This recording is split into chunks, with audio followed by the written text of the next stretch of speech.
Տուր արտագրեմ։ Եթե տարիներ առաջ աշակերտները, ուսանողները սա ասում էին իրենց դասընկերներին, ապա հիմա բոլոր հարցերն ու խնդրանքներն ուղղված են միայն մեկին՝ արհեստական բանականությանը։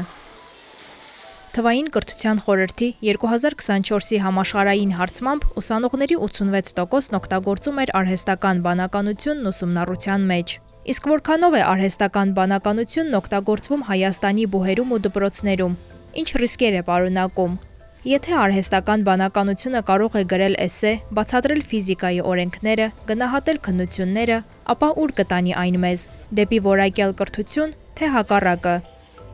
Մեզ հետ զրույցում բոլոր ուսանողները հաստատում են, օգտագործում են արհեստական բանականությունն ամեն օր ու բազմաթիվ կրթական հարցերով։ Նման դեպք եղել է առաջին կուրսում, երբ ես ունեի էսսե գրելու եւ էսսեի շրջանակներում նաեւ պետք է օգտվեի ինչ-որ այլ աղբյուրներից, համացանցից, ինչ-որ ուրիշ վեբսայթերից եւ այդ task-ը, այդ ամեն ինչը ես հանձնեցի ChatGPT-ին եւ նույնիսկ չէի ստուգում այն ինֆորմացիան, որ ինքը ինձ տալիս էր եւ վերջում, երբ որ ես հանձնեցի այդ էսսեն իմ դասախոսին, վերջում ստացա sense նկատողություն եւ feedback, որ այդ source-երը, որոնք ես օգտագործում եմ, իրականում գոյություն չունեին։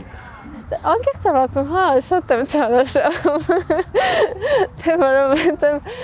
կարծում եմ, կոնկրետ ես չեմ կարող խոսել բոլոր բաժինների մասին, բայց հենց իմ բաժնում, անկեղծ ասած, ծանրաբեռնվածությունը շատ է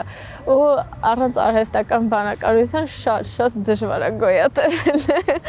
Արհեստական բանականությունը օգնում է դասապրոցեսը ավելի հեշտ յուրացնելուն։ Այսինքն նշում ես թեման, նշում ես ինչպես հեշտ յուրացնեմ, շատ գիտեմ այդպիսի ուսանողներ։ Ինչպես հեշտ յուրացնեմ տվյալ թեման, ասում եմ ավելի հեշտ ընթացակարգ, թե ինչպես սովորես դասը, որ լինի ավելի նպատակահարմար։ Դեպքեր եղել են, երբ որ շատ ժամանակի սղություն եմ ունեցել եւ ոչ մի ձև հնարավոր չի եղել, օրինակ ամբողջ գրքի այդ մասը կարդալ, ապա այդ դեպքում միայն դիմել եմ արհեստական բանականության օգնությանը։ Ուսանողների խոսքով նաև դասախոսներն են ժամանակի ընթացքում հմտացել ու ավելի հեշտ են հասկանում, թե երբ է արհեստական բանականություն օգտագործվել ուսանողների կողմից, բայց ամեն դեպքում դեռ դասախոսին խաբել ստացվում է։ Այն դասախոսները, որոնք տարիքով ավելի մեծ են, բնականաբար տեխնիկայի հետ ոչ այդքան լավ են ու իրենց համեմատական կարգով ավելի հեշտ է խաբել, ինչը սխալ է, բայց դա իրականությունն է, ինչքան սերունդը գնում է, այնքան ավելի տեխնոլոգիապես է դառնում, զարգացած ու մեծ սերունդը չի հասցնում ուղղակի։ Ինչպես են դասախոսներն ու համալսարանները պայքարում այս ամենի դեմ, կամ պայքարում են, թե ոչ։ Նախ գրավոր աշխատանքները մուտք են արվում Turnitin կոչվող համակարգի միջոցով, որտեղ ստուգվում է եւ գրագողության դեպքերը։ Եվ փաստացի մենք կիրառում ենք մի բոլոր դիպլոմային առաջադրանքների եւ թեզերի համար գրագողության այդ գործիքով ստուգում ենք, որ ինքը կոնկրետ արտագրել է, որտեղից է արտագրել եւ օգտագործել է արհեստական բանականության գործիքները, թե չի օգտագործել։ Մենք ներդրել ենք էլեկտիվ կուրսեր արհեստական բանականության վերաբերյալ, որտեղ որ ուսանողներին սովորեցնում ենք առհասարակից երևույթը, սովորեցնում ենք որոշ չափով prompt engineering, այսինքն այդ prompt գրելու, ճիշտ գրելու արվեստը, սովորեցնում ենք եւ շոշափում ենք էթիկական նորմերը, թե ինչպես կարելի է օգտագործել արհեստական բանականության հենքով երևույթները կլինիկական պրակտիկայում, կարելի է, թե չի կարելի, որ մասով է կարելի եւ այլն եւ այլն։ Որքանով է այս ամենն արդյունք տալիս։ Դասախոսների խոսքով իրենցից եւս շատ բան է կախված։ Օգտագործվող ստուգիչ ծրագրերը չեն կարող 100%-անոց ճշգրտությամբ ասել, օգտագործվել է արհեստական բանականություն, թե ոչ։ Ինձ օգնում է նաև այդտեղ շատ իմ ուսանողներին ճանաչելը։ Եթե օրինակ ես աշխատում եմ 20 հոգանոց խմբի հետ, ես փորձում եմ իմ դասավանդման մեջ այնպիսի մոտեցումներ կիրառել, որ ես կարողանամ իմ ուսանողների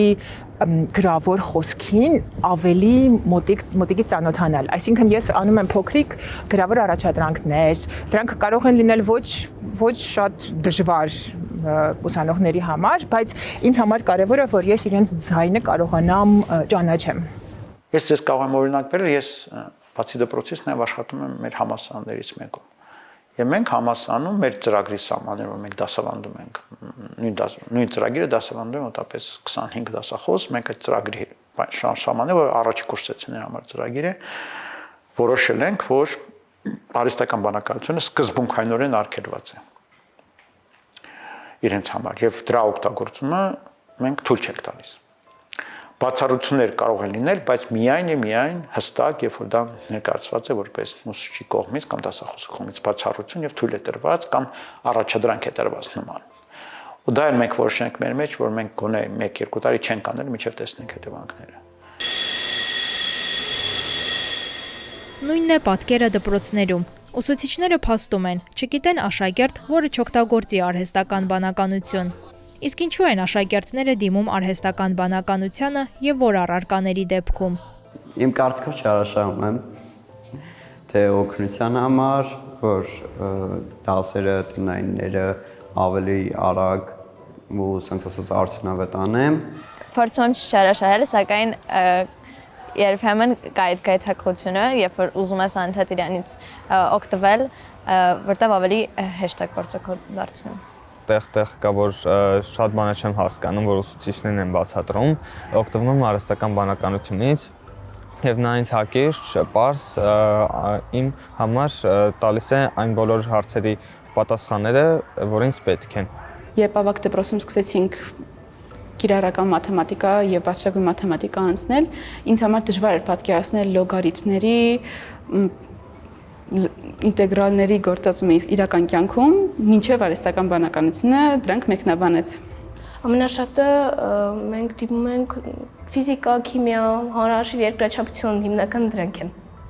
Աշակերտները փաստում են, ուսուցիչները ժամանակի ընթացքում սկսել են ավելի հեշտ բացահայտել արհեստական բանականության օգտագործումը։ Հետո արհեստական բանականությունից երբ փոխում են որևէ բան պատճենել, այդտեղ հատուկ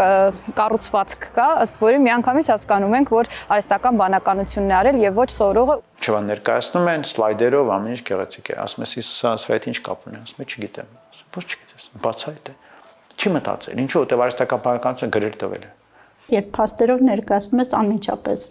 խոստովանում են, անկեղծանում են, բացատրում են ինչու են արել,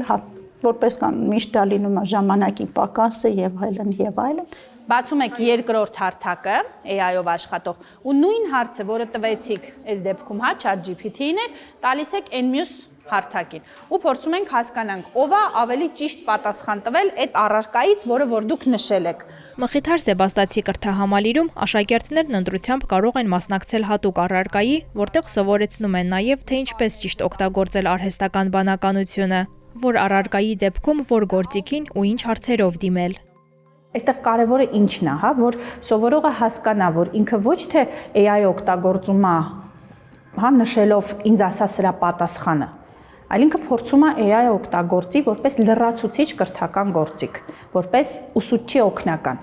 Հայաստանի հանրակրթական դպրոցներում ներառված են նաև արհեստական բանականության ծրագրեր։ Այս պահին Հայաստանի 23 ավագ դպրոցում ուսուցանվում է արհեստական բանականության սերունդ եռամյա ծրագիրը, որն իրականացնում է FAST հիմնադրամը կրթության նախարարության հետ համատեղ։ Սա շատ մեծ քայլ է Հայաստանի համար, որ երեխաները հենց դպրոցական հասակում սկսում են սրա մեջ մտնել։ Կրթության, գիտության, մշակույթի ու սպորտի նախարարությունը հայեցակարգ է մշակել, որը կներառի ինչպես ուսուցիչների, այնպես էլ աշակերտների կողմից արհեստական բանականության կիրառման դասընթացներ ու մեթոդական ձեռնարկներ։ Նպատակն է լավագույնս ինտեգրել արհեստական բանականությունը կրթական պրոցեսին։ Բայց բնականաբար կրթությունը եւ մասնավորապես հանրակրթությունը այնքան զգայուն մի երևույթ է, որ անհնար կլինի հենվել միայն արհեստական բանականության վրա։ Եվ հենց այս տեսակետից մենք պիտի հասկանանք, թե առաջիկա տարիներին, որն այն մարտահրավերը, որը կանգնելու է հանրակրթական դպրոցների առջև, եւ ինչպես պիտի հանրակրթական դպրոցները կարողանան համատեղել ուսուցչի կողմից դասավանդումը եւ արհեստական բանականության կողմից դասավանդումը։ Երևան N մեքենայական ուսուցման լաբորատորիայի տնօրեն Հրանտ Խաչատրյանի խոսքով պետք է ավելի շատ ստեղծվեն այնպիսի ծրագրեր, որոնք արհեստական բանականությունը ճիշտ կփաթեթավորեն սովորողների համար։ Իրենք չեն փորձում միանգամից պատասխանը տալ, հա, իրենց մեջ ինչ-որ մանկավարժական կոմպոնենտ ավելացված, որ